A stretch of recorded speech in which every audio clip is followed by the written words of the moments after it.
We saw this glow of light, just this kind of a halo of a light, just kind of beaming out. He wanted to tell me about a crash of some sort of craft that had occurred on his ranch. He would wad it up in his hand. When it hit the table, it spread out just like water with no wrinkles. And it looked like there was a hieroglyphic type writing written along the inside surface of the I-beam.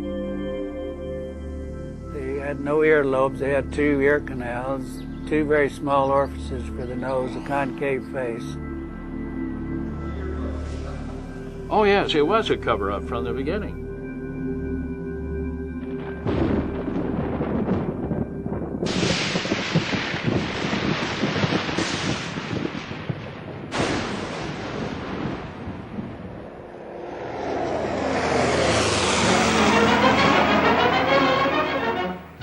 Roswell, New Mexico, 1947. A military town and Air Force base. Home to America's 509 bomb group. A tight-knit community of soldiers and civilians in the heartland of rural America.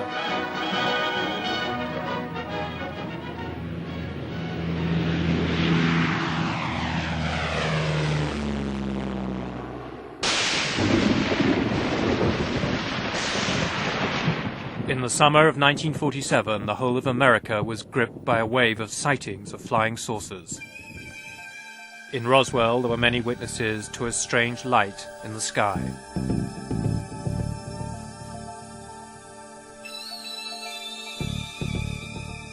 But it was just going in a northerly motion at a pretty rapid speed, but nothing like a falling star or a meteorite. So bright like that, you couldn't look direct at it very long at a time. Then you had to look to the side of it, just like looking into a bright sun. William Woody is 61, a pig farmer who worked for the local bus company in Roswell. He remembers to this day what he saw on the night of the 4th of July, 1947. I was 13 years alive, and that's the first time I'd ever seen anything like that. We got in the old truck one morning and headed north out 285 just to see if we could locate it. Every exit or path off of the highway was blocked off with the military sentries, and said that it was under investigation and nobody was allowed to go either east or west off of the highway.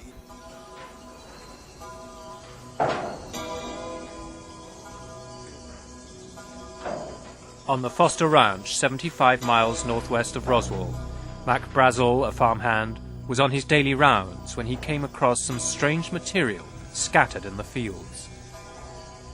His sheep refused to go near it.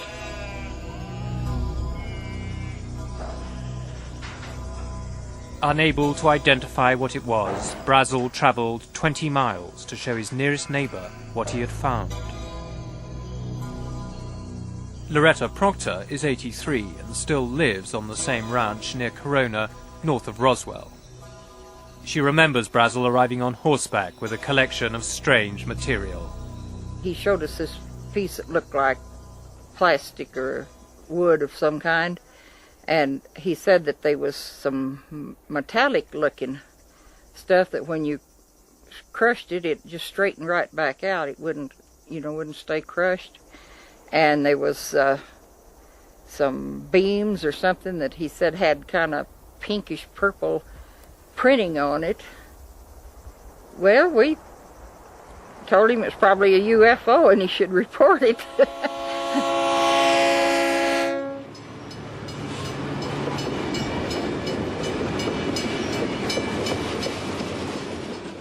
Brazel took her advice and travelled into Roswell town with the strange debris.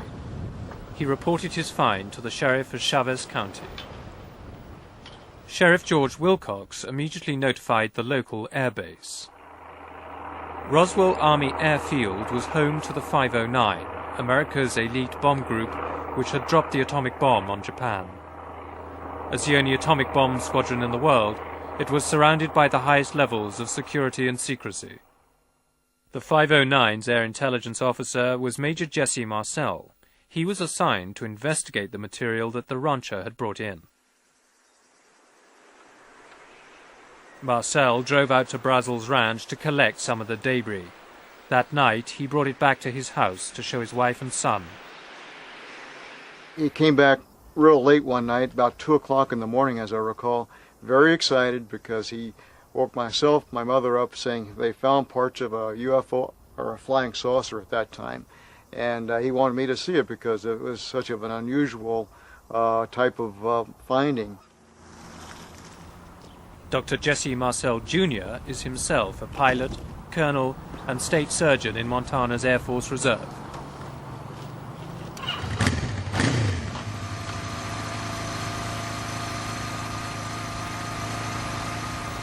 In 1947, he was 12 years old, but he vividly remembers the extraordinary nature of the material he saw that night in Roswell.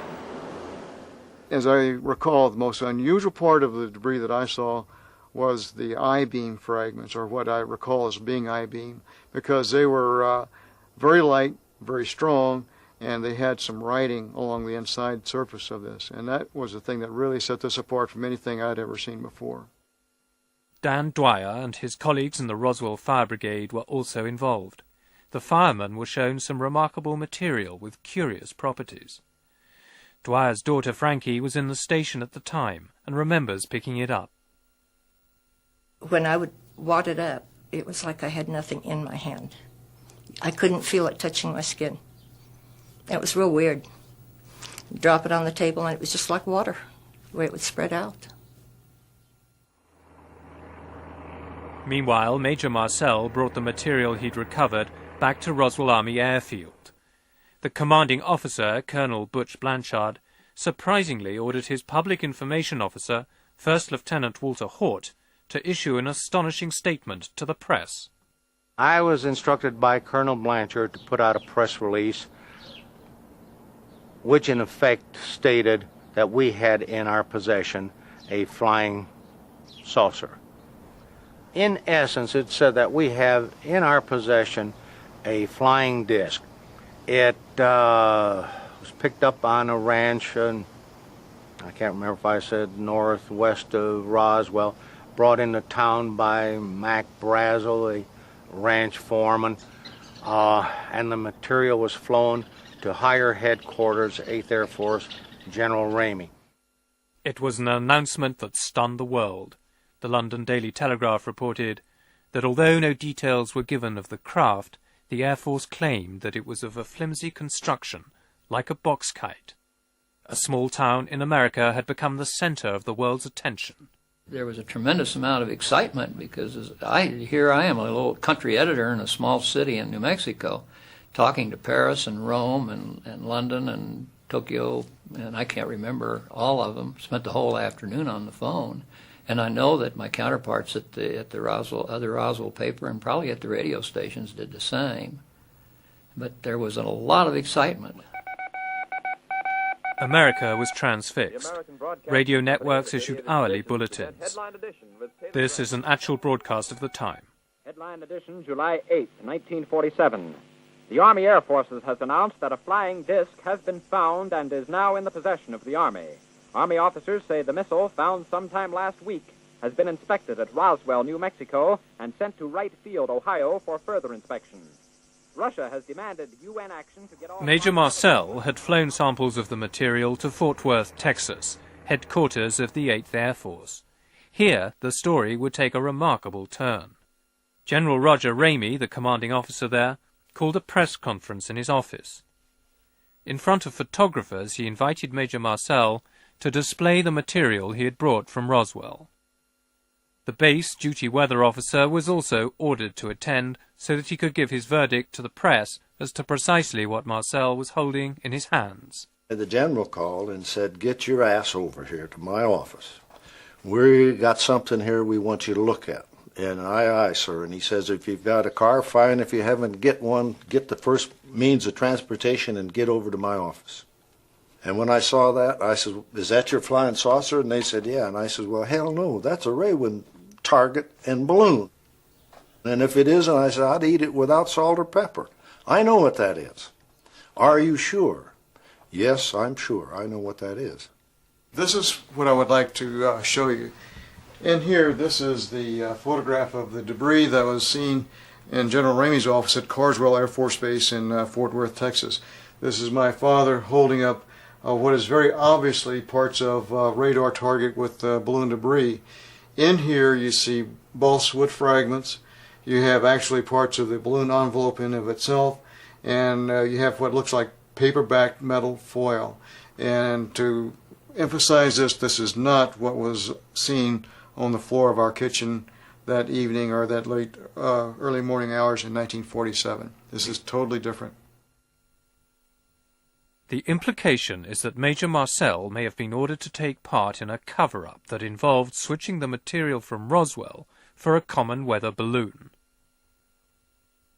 General Ramey and the Air Force now discounted their earlier press announcements that they had found a flying saucer. The story was officially dead. But back in Roswell, those who had reported the original story found that the military were behaving somewhat strangely over what they now claimed was merely a weather balloon. Frank Joyce had been the first to announce the original news of the flying saucer at local radio station KGFL just a few hours earlier. I got a phone call. Well, I got a number of phone calls, but the one that really got my attention was purportedly from the Pentagon. There was a young lady on the line saying, "Colonel so-and-so, this is the Pentagon calling." And this was within a few minutes of it going out on the wire. And the voice on the line says, "Who is this?" I tell him. He said, "You put that story on the air about the flying saucers?" And I mean, his voice was, the type that really conveys menace and power. And I said, "Yes, I did." And he says, "You're going to get in a lot of trouble for this," or made some threatening comment. And I said, "Look, I'm a civilian.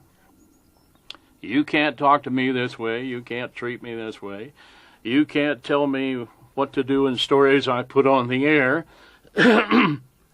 And he says, "I'll show you what I can do." And bang, hung up the phone. And the voice at the other end of the line showed exactly the power that he had to the owner of the radio station. I got a call from Washington from one of the offices of one of the senators saying, "Look, if you put out any stories on this thing, you're going to lose your license. And it's not going to be over a period of time. It's going to be the same day that we tell you that you're off the air."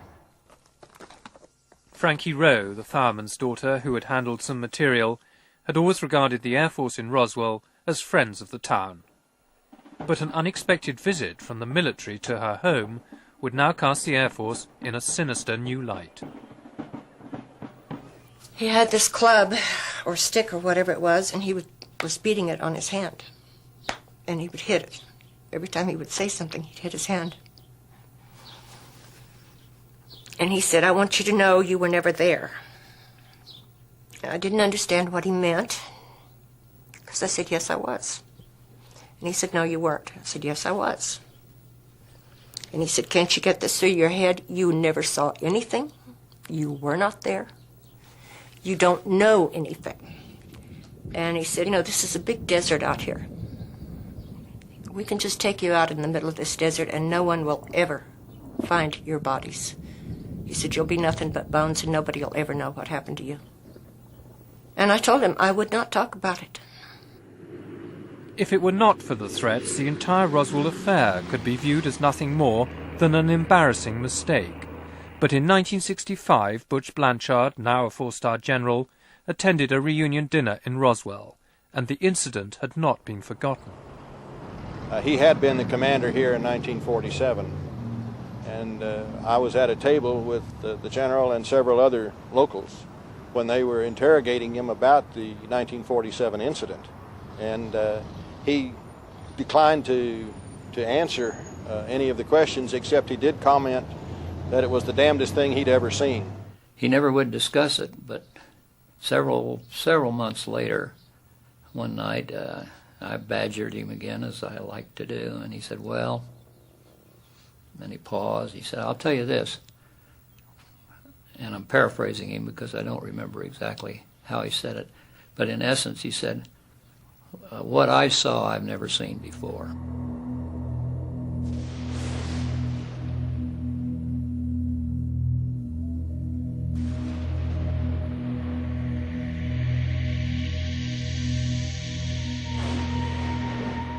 For 30 years, the Roswell incident remained a dark secret.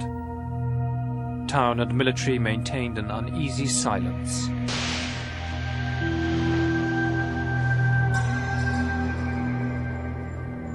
The story didn't see the light of day until 1978, when Jesse Marcel, the 509's intelligence officer, went public with an appearance on American television. I was amazed as to what I saw. The amount of debris that was scattered over such an area. It took me a while to realize that there's something strange about it.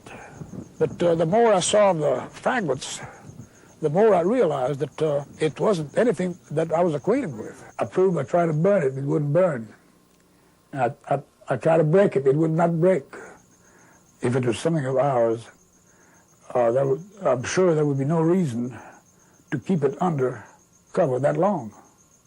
If it's an alien spacecraft, there's another reason why it would not never be known by anybody here until they found out more about it. I sensed that there was a cover-up someplace about this whole matter. In 1947, General Ramey's chief of staff was Colonel Thomas DuBose. Shortly before he died, he was interviewed on home video. As a retired brigadier general, he is the highest-ranking officer ever to comment on the Roswell incident. It was a cover story. The balloon part of it is the story that's to be given to the press, and that is it, and anything else, forget it. And McMullen, if you ever knew him, if you told him that he wanted to run something, he goddamn sure ran it. He knew every facet of the operation. He's a busybody. He wanted to know what the hell was going on, who was pissing on the sidewalk, and all that sort of thing. General McMullen, the deputy head of Strategic Air Command at the Pentagon, was in charge of the entire operation, according to General DuBose. McMullen told me, you are not to discuss this, and this is a point of which this is more than top secret, as he said. It's beyond that. It's within my priority as deputy to George Kenney, and he in turn responsible to the president. This is the highest priority you can exist, and you will say nothing, and that's the end of it. And Jesus, that's from the commander-in-chief, and you forgot about it. The revelations of DuBose suggest that the American Air Force did indeed have something important to hide. There's no question about that. General DuBose said that specifically to us, that the balloon explanation that the Air Force offered was a cover story to get the reporters off General Ramey's back. So we have a wide body of testimony that was a cover-up. We have military witnesses saying they were sworn to secrecy. We have radio employees telling us that they were told if they broadcast their interview with Mac Brazel, they better look for a new job because they'd be out of the radio business the next day. We can show that beyond a shadow of a doubt. There's no question there was a cover-up. The question is, what were they hiding? What could the Air Force have been hiding for the last 40 years?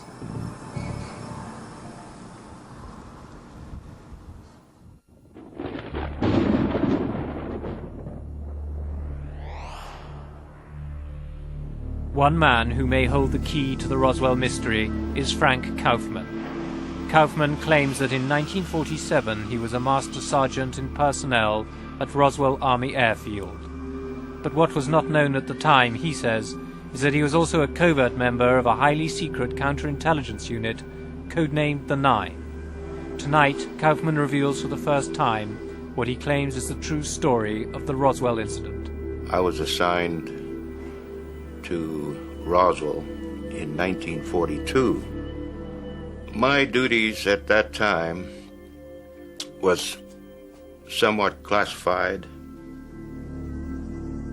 The events that led up to the 1947 incident is rather peculiar because there is a lot of erratic movement on the radar screen, and this called our attention that maybe we better monitor those screens.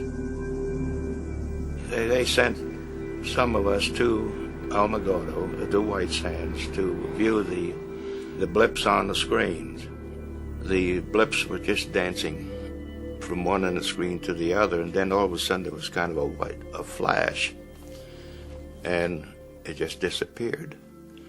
Well, that indicated that possibly maybe a plane or a missile or something just went down. Kaufman says he and his team immediately drove east from Alamogordo, back to Roswell, then towards a location about 45 miles south of the Foster Ranch. And this was late at night. We started to clip some of the wire fence and drove into the area.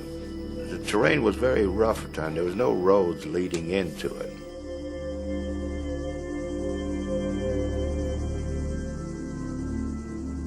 We saw this glow of light, just this kind of a halo of a light, just kind of beaming out. We got to, I guess, maybe 200 yards, maybe 300 yards from where it was. And we learned right then and there it wasn't a plane, it wasn't a missile, it was kind of a strange-looking craft that was embedded in the arroyo. See?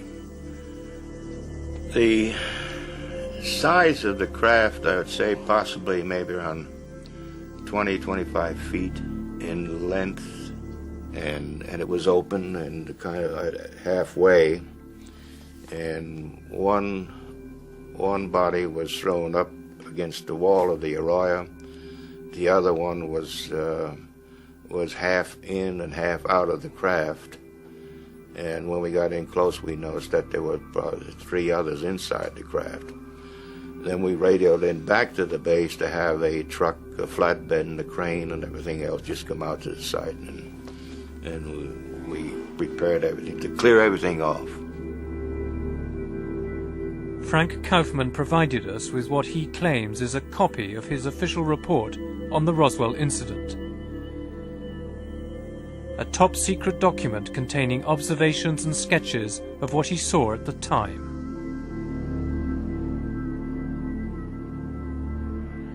We saw panels of controls. We couldn't make them out. They were writings. We didn't know what it. We couldn't decipher it or anything of that nature. And the underbelly of the craft had a series of cells, quartz-type cells, sort of glass-looking cells, Arctic in shape.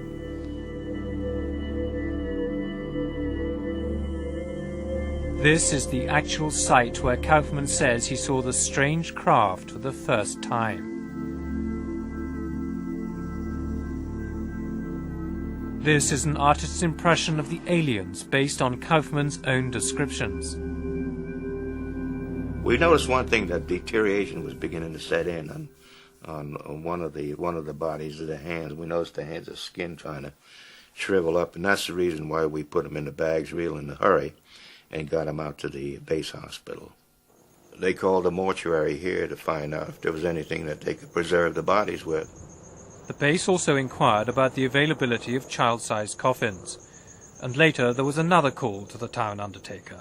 And I received a call later from the same mortuary officer stating that what embalming fluids consisted of, what would it do to the blood contents, what would it do to tissue, stomach contents, and how would it alter it. And I informed him what the answers that he wanted. Glenn Dennis also had the ambulance contract to ferry any injured servicemen to the base. That same day, he took an airman to the hospital and was amazed to find himself being roughly escorted off the base by military policemen who told him he had no right to be there. As they were taking me out, there was a door that was open over to the left, and there was a nurse coming out that had a towel over a portion of her face, and she looked up and she recognized me, and she said, "Glenn, get out of here. Get out of here as fast as you can. You're going to get in a lot of trouble." Then the next morning, she called me about 10 o'clock or so and said that she would like to see me, that we had to talk. And so I met her out at the Officers Club that morning.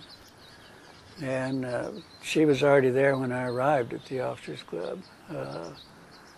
She was very upset, still crying, very hysterical. Then she told me what happened about going into this room. These doctors were there, and there was some 2 hospital gurneys there with the crash bags. One crash bag was 2 very small mutilated bodies. The other one, there was a very small body in a crash bag, but hadn't been mutilated as much as the others. And she told me the reason what they wouldn't let her out because they wanted her to write down what they were examining. And that's what she was doing. And they all became very ill. They said that the smell, and it was a very toxic smell, and they just couldn't breathe and get their breath, and they had to get out. This is Hangar 84, and this is where the craft and the bodies were actually brought into this hangar. But there was a lot of activity in this area here. And inside the hangar, right above on top, there was this large spotlight which was shining down on the craft, and also the bodies were laid out. There were 5 of them. And there was a cordon of military police around the area to keep people getting too close. There were other witnesses to the strange events at Hangar 84. I had security clearance, so I told him I came over there to pick up Lieutenant Governor Joe Montoya. He was at the hangar. Joe Montoya, Lieutenant Governor of New Mexico, was at the base campaigning for re-election. Outside Hangar 84, Ruben Anaya was waiting to pick him up. So the APs just lead us over there, you know, and then, but they didn't park close to the hangar. They parked about a half a block away. And I says, what the hell's going on, you know? And then when they went toward I moved a little closer, and that's when the big hangar was open, and Senator Montoya came out. He says, let's get the hell out of here. He says. When he come out of there, he come all scared, and he said his head. They saw 2 little men with the big heads, but one was alive, still alive. They had him laying down on the floor, and he come out and told us their boss was there, and one was still alive.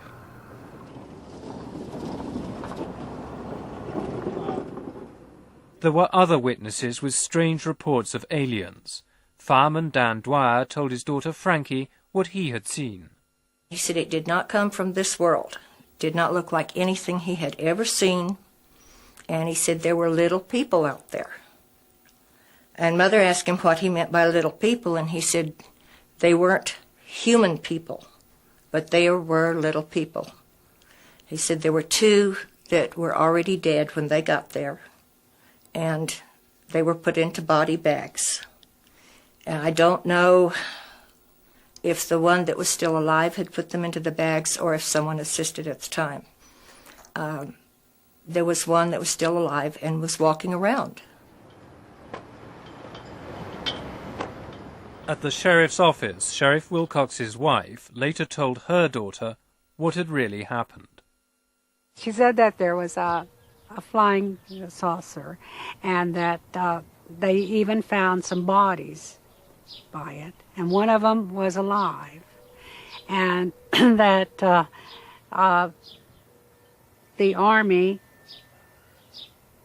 Air Force had come and threatened my father and his family to not mention anything at all about it. According to Frank Kaufman, the debris and bodies were flown to Air Force Intelligence Headquarters at Wright Field, and another consignment was sent to Andrews Air Force Base in Washington. How high did it go? All the way to the president, I was told. President Truman. The fact is, there is no proof, evidence, documentation, physical evidence of any sort to prove that your story is true. That's right. You have to accept it. I mean, you either believe it or you don't. I mean, see. There is no independent evidence to corroborate Frank Kaufman's story. Proving his involvement in clandestine operations, he claims, would be in breach of his military oath.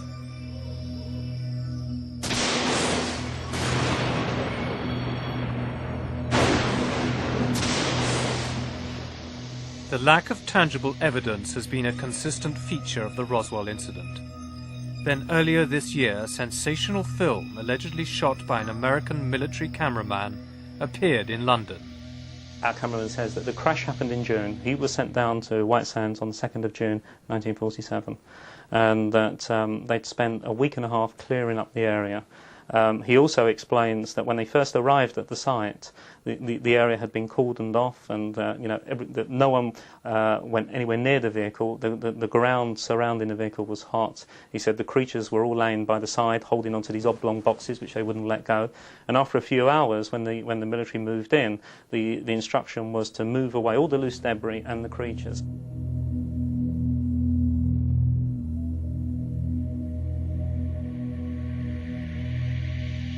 Ray Santilli claims he negotiated for 2 years to buy this film. He's the only person who knows the identity of the cameraman who shot it. According to Santilli, the poor quality is explained by the circumstances under which it was photographed. When he tells you that the camera had no zoom facility, when he tells you that he was wearing the same outfit as the surgeons, and when he says that these cameras had a fixed focus, and that when they moved in, that then there was no way of controlling the focus, and it was possible. He was steaming up inside the costumes, and he was trying to operate the camera to the best of his ability. You just have to accept it.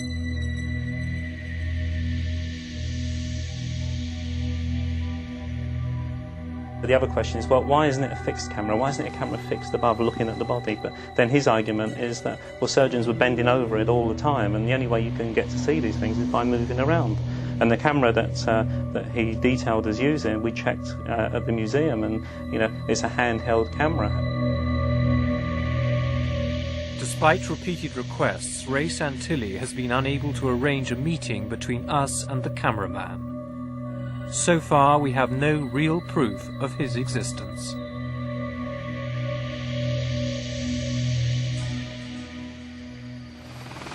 The American Air Force categorically denied the existence of spacecraft and aliens, but mounting pressure from the public and a determined congressman forced the Pentagon to launch their own investigation.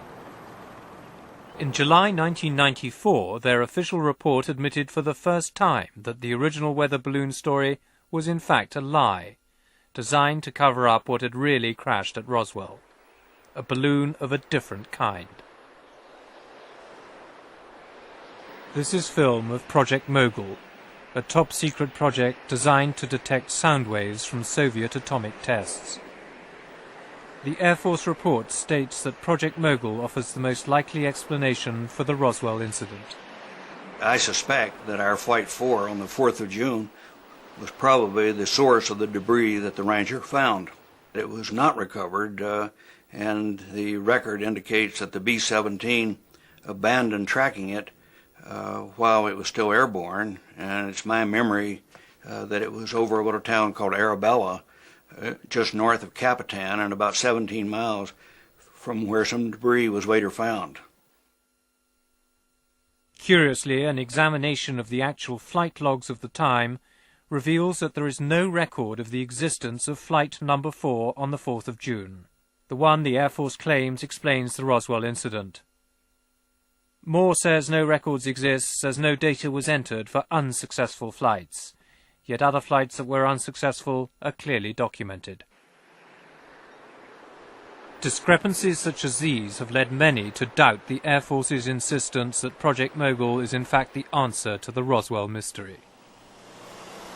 On Capitol Hill, the representative for New Mexico, Congressman Stephen Schiff, is suspicious of the number of different explanations offered over the years. We've had 3 different explanations from the military about what crashed. The first explanation is it was a flying disc, meaning flying saucer in today's terminology. They changed that and said we made a mistake. It wasn't a flying disc, it was a weather balloon. I still find it amazing that the United States top bomber wing, with the only wing that was eligible to carry nuclear weapons at that particular time, would not know a weather balloon from a flying saucer, but apparently somebody didn't, according to them. So we then had the second explanation that this was a weather balloon, and we now have the third explanation that this was part of a highly classified radiation detection experiment. So we have 3 separate explanations as to what crashed, but no dispute that something crashed. If it wasn't a balloon, what did crash at Roswell? A flying saucer or something else? And how does the controversial Alien film relate to the Roswell mystery? New Mexico is the most secret state in the Union. Historically, its deserts and skies have been the center for more highly classified and secret scientific projects than any other place on Earth. The suspicion is that some strange top-secret military experiment could lie behind the Roswell mystery.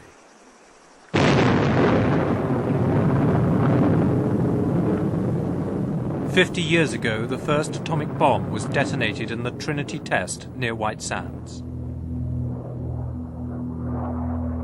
This summer, stealth warplanes were still on test flights in the skies above New Mexico.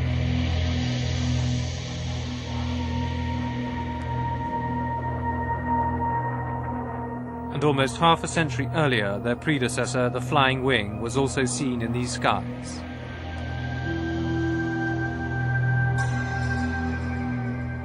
In 1947, White Sands was the location where America developed its early missile technology with V-2 rockets captured from the Nazis. Nazi scientists had been secretly relocated at the end of the war to develop the first stage of America's space program. Werner von Braun, the inventor of the V-2, was in charge of the operation. It is known that animal experiments were part of the American space program in the 1950s. But could there have been any as early as 1947?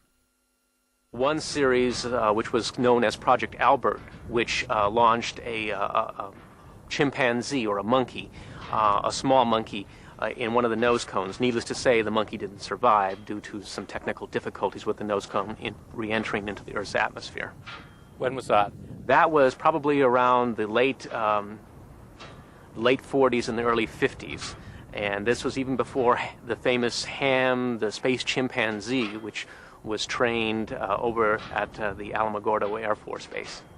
Could it have been as early as 1947? Probably around 1947. I know that Project Albert began with, I believe, V2 number 47. Our investigation reveals for the first time that animal experiments may have been conducted much earlier than was previously thought. If so, then could the Roswell incident have been some highly secret experiment that went catastrophically wrong? Is it possible that a V-2 rocket with animals on board could have gone astray and may account for the descriptions of bodies and strange debris offered by so many witnesses at Roswell?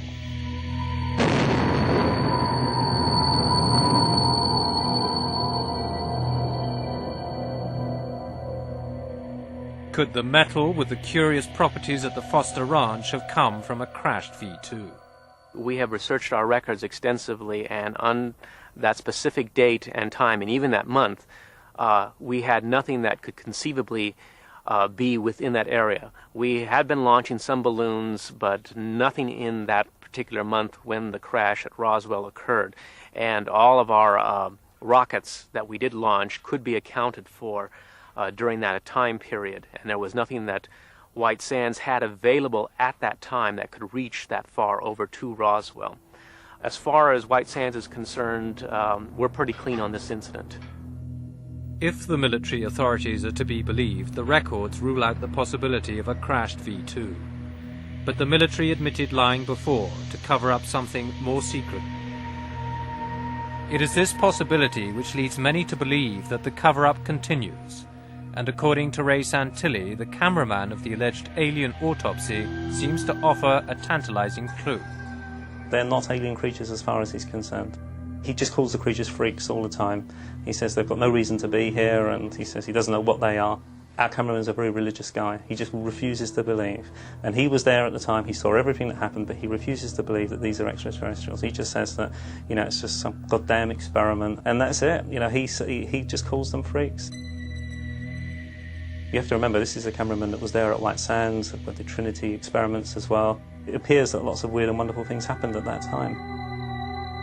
As well as the autopsy, there is footage of strange debris, allegedly recovered at the site of a crashed space vehicle. Whatever the Santilli film represents, there is no question it demands serious investigation. These symbols bear some resemblance to actual letters. V-I-D-E-O, video.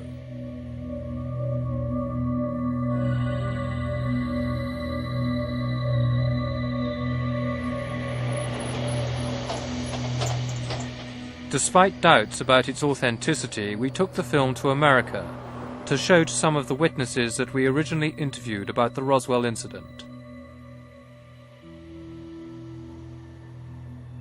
The symbols are vaguely consistent with my memory, since I can't be absolutely sure though, but they certainly could be consistent with what I saw. The differences would be the size and the fact that the ones I saw were not raised above the level of the beam.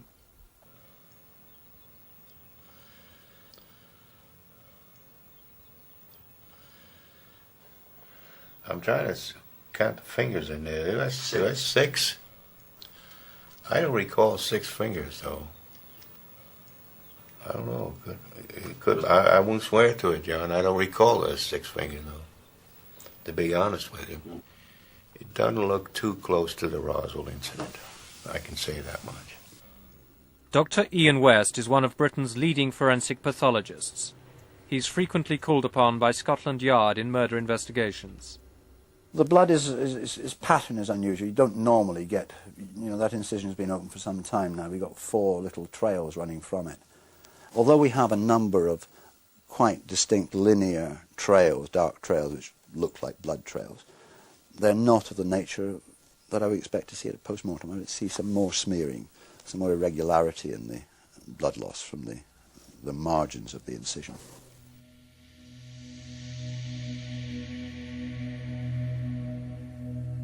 One has seen one distinctive organ removed from the upper central abdominal region. It's of the size of a liver, but it's not of the liver shape, and it's not in the liver position. I've seen no intestines that I can distinguish. I can't distinguish the thoracic organs. It certainly doesn't resemble, from what one can see here, any human remains that I've ever seen. There's just no evidence to say this is definitely nothing on the film which makes me say this is definitely a hoax. My feeling is that probably about 98% feeling is that this is probably a man-made hoax. I have, as I say, a 2% area where I don't know. In my opinion, I think it's a special effect. It's man-made. It's a good special effect. It's not going to be a cheap item. It's going to be, a few $100,000 probably. It's difficult to say when something like that could have been made. Certainly in the 60s they were doing things at Hammer, which were very similar. I would guess that it was not before the 60s, but sort of mid-60s I would think would be the earliest it could be. I don't think anyone could be certain that it's a special effect. I mean, it's how do I know what the inside of aliens look like? No one knows. I know what the inside of foam rubber and polyurethane foam looks like, and it looks very similar. Many people who are deeply suspicious about the film think that you could be behind the hoax yourself. What have you got to say to that? I'll still go back to what I said before. If someone, even if it was our company, wanted to hoax a piece of footage, why not do the job properly? Why not create something that really looks like an alien creature? Why come up with something where you've got these unnecessary hurdles of saying, well, is it human or is it not human? And in answer to your question, we didn't hoax it. Are you sure? Absolutely sure. 100% sure. I mean,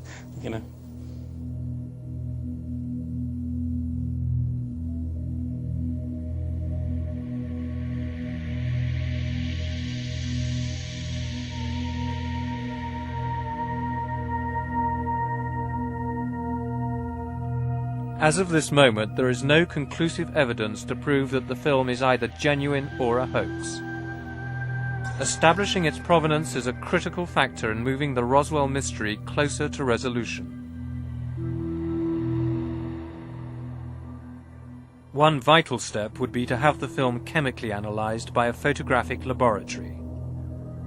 Are you going to provide proper film extract which can be properly tested by Kodak, which has proper images on it? I'll provide you with a film. I'll provide you with what I can, which will be a film with image, and the only way that I can do that is by securing some film from the collector that bought the first autopsy, which is currently en route to us.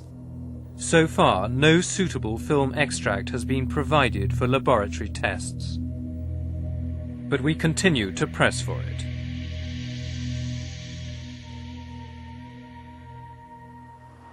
Back in Washington, the search for tangible evidence of what happened at Roswell has continued on a different front. The issue is providing to the public whatever records may still exist, if any, and there may not be any, but if any, on the Roswell incident, so people can make their own determination. That is the mission that I discussed with the General Accounting Office. The General Accounting Office is a powerful body which oversees government operations. They have been investigating government agencies to establish if there are any official records of the Roswell incident. In July this year, the GAO reported that the Air Force had destroyed their records relating to Roswell. For conspiracy theorists, it sounds all too convenient. But one man who would know if Roswell ever figured in secret files is Frederick Durant. In 1952, he investigated the whole question of flying saucers for the CIA. If there had happened in 47, we would have known about it in 52 or 53 when I was involved. And I truly believe that we had the best information available in the intelligence community, including the White House and the National Security Council. And the investigation would certainly have, in fact, it was not even considered in the Blue Book because it was meteorological balloon wreckage. But you are absolutely convinced that what you have told us, what you saw, and that is 100% accurate? I am absolutely 101,000%. It's the truth. The whole truth and nothing but the truth? That's right. As Ripley would say, believe it or not. For nearly 50 years, the Roswell incident has defied all attempts at rational explanation. In the world of UFO mysteries, it has become the most celebrated of them all. In the absence of any physical evidence, it all comes down to a question of faith. In the course of our investigation, we have encountered a wilderness of fact and fantasy. Credible witnesses relate incredible tales with apparent sincerity. Incredible characters make outlandish claims that cast grave doubt on their own rationality.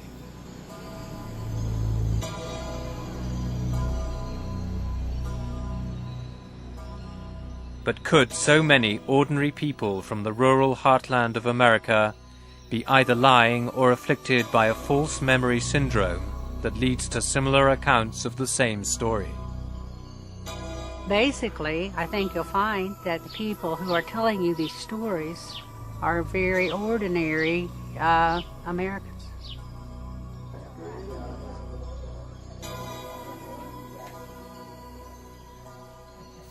I know it happened.